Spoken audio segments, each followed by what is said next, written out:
बिस्मिल्लाहिर्रहमानिर्रहीम। अस्सलाम वालेकुम डियर स्टूडेंट्स, मैं उम्मीद करता हूँ सब खैरियत से होंगे। हम 10th क्लास का मैथ कर रहे थे, उसका फर्स्ट चैप्टर उसका नाम क्वाड्रेटिक इक्वेशन है। उसकी फर्स्ट एक्सरसाइज 1.1 हमने शुरू की हुई थी। उसका फर्स्ट क्वेश्चन का भी हमने फर्स्ट और सेकंड पार्ट हल किया था। आज इंशाल्लाह हम फोर्थ पार्ट हल करेंगे।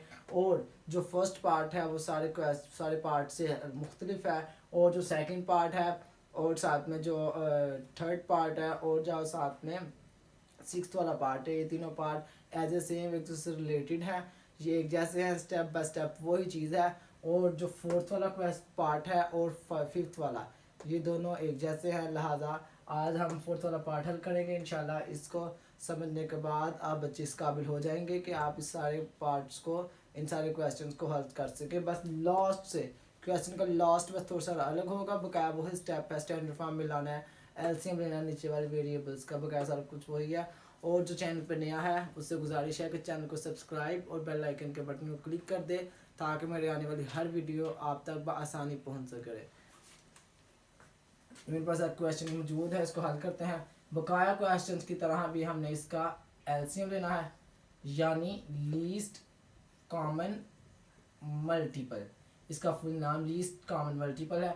अब हमने इसका एलसीएम लेना है, और जब भी किसी वेरिएबल्स के साथ जो कि वैल्यू है उनका एलसीएम लिया जाए तो ये ही आता है। लिहाजा इनका एलसीएम लिया जाए तो यही आएगा, x multiply x minus to.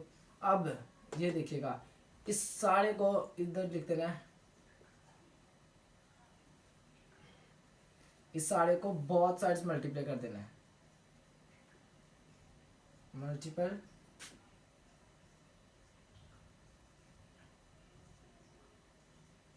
बहुत साइड।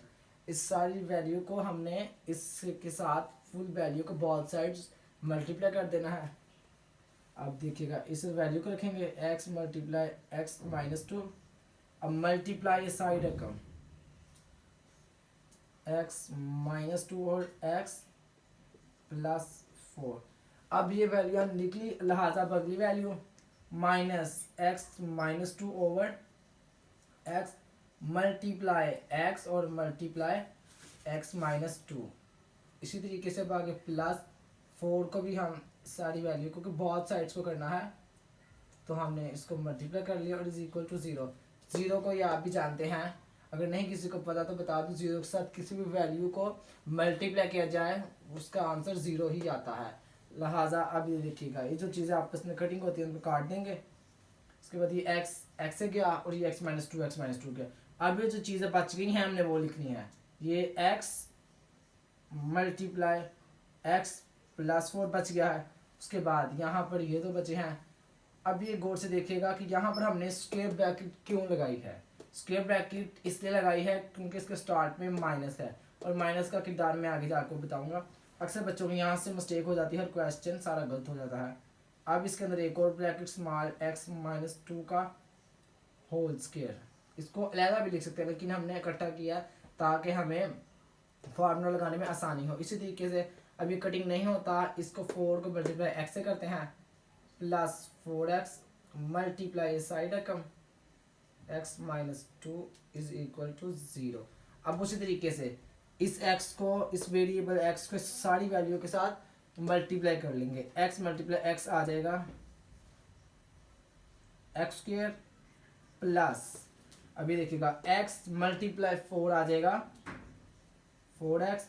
अब ये तो हिस्सा हल हो गया हमारा। अब आगे ये माइनस, और अभी स्क्वायर ब्रैकेट को ख़त्म नहीं करना है, ये तीसरे स्टेप में जाके ख़त्म होगा।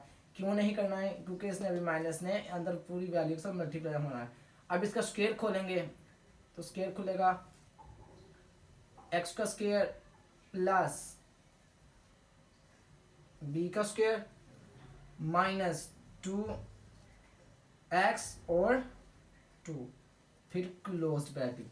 अब आगे ही साथ ही अब इस फोर को इस सारी वैल्यू से मल्टीप्लाई करेंगे। फोर एक्स मल्टीप्लाई एक्स क्या आएगा, ये प्लस ये वाला फोर एक्स मल्टीप्लाई एक्स आएगा फोर एक्स स्क्वायर। जैसे यहाँ पर एक्स वेरिएबल से मल्टीप्लाई हुआ तो उसकी पावर टू आ गई। इस तरीके से यहाँ पर वेरिएबल आपस में मल्टीप्लाई हुआ, उसकी पावर टू आ गई, minus four two time minus इसलिए आया, प्लस माइनस माइनस होता है, 4 2 टाइम आ जाता है 8 और ये x साथ ही आ गया इज इक्वल टू 0। अब हमने इसकी स्टैंडर्ड फॉर्म करनी है, उसके पहले हमने इस सारी वैल्यू के जो फॉर्मूला लगाया है अभी हमने इसको हल करना है। कैसे करेंगे?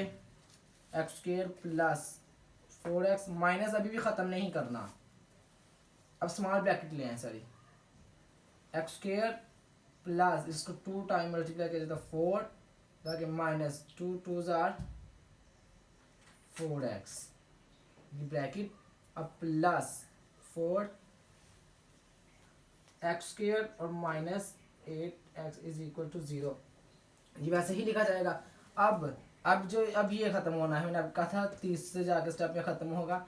अब ये माइनस है, अब ब्रैकेट खत्म हो जाएगी, माइनस को सारी वैल्यू के साथ अंदर मल्टीप्लाई करेंगे मल्टीप्लाई तो आएगा ये एक्स स्क्वायर प्लस 4x, ये माइनस को x से मल्टीप्लाई किया तो आ गया माइनस एक्स स्क्वायर। अब आगे देखिएगा, अब इस माइनस को प्लस 4 से मल्टीप्लाई किया जाए तो माइनस प्लस माइनस 4, अब माइनस माइनस प्लस 4x, ये ब्रैकेट ख़त्म हो गई। इस तरीके से 4x स्क्वायर और minus 8x is equal to 0 आ गया है। अब हमने इसको स्टैंडर्ड फॉर्म में करना है, और स्टैंडर्ड फॉर्म में हमें करने के लिए क्या चाहिए देखिएगा, हमें एक एक्स स्क्वायर चाहिए, यानी ए कांस्टेंट और एक्स स्क्वायर एक चाहिए, लेकिन यहाँ पर हमारे पास 3 है, तो क्या किया जाएगा, ये माइनस का है, ये प्लस का कट गया, उस हिसाब से यहाँ पर अब ये क्या बच गया, अब 4x और 4x और एक 4x स्क्वायर।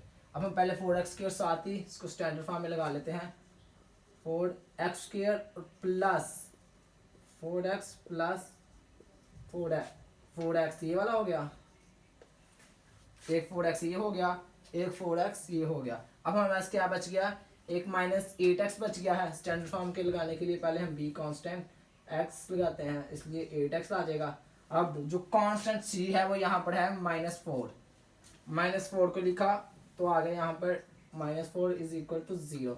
अब उसी तरीके से अब हमें यहाँ पर एक्स स्क्वायर हमारे पास एक किया, अब हमें यहाँ b कांस्टेंट x भी एक चाहिए, लेकिन यहाँ हमारे पास 3 है। इसको ख़त्म करने के लिए क्या करेंगे, 4x स्क्वायर प्लस ये 4x जब प्लस हो जाएंगे 8x और ये minus 8x minus 4 is equal to 0।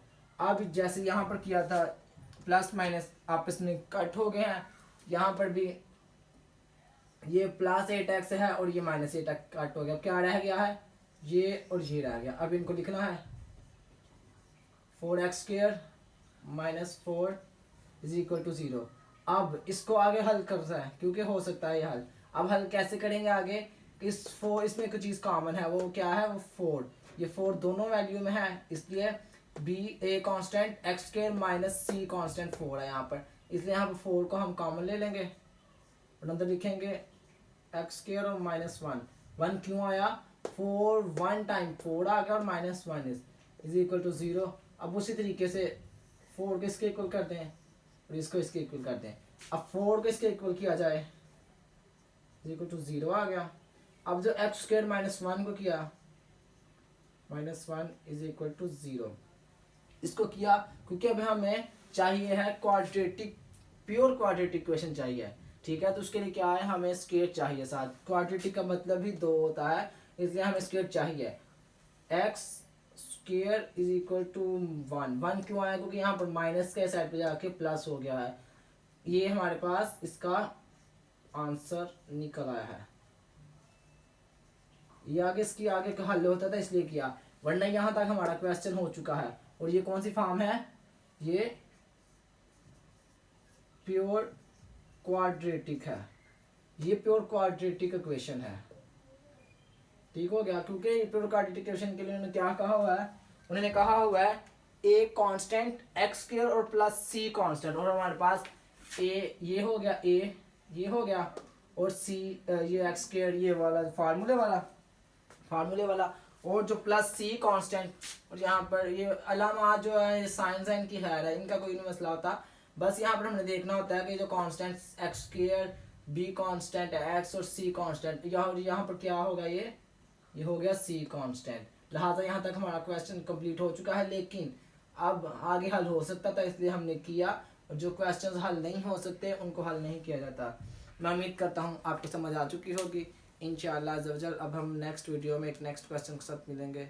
Okay, अल्लाह हाफिज़।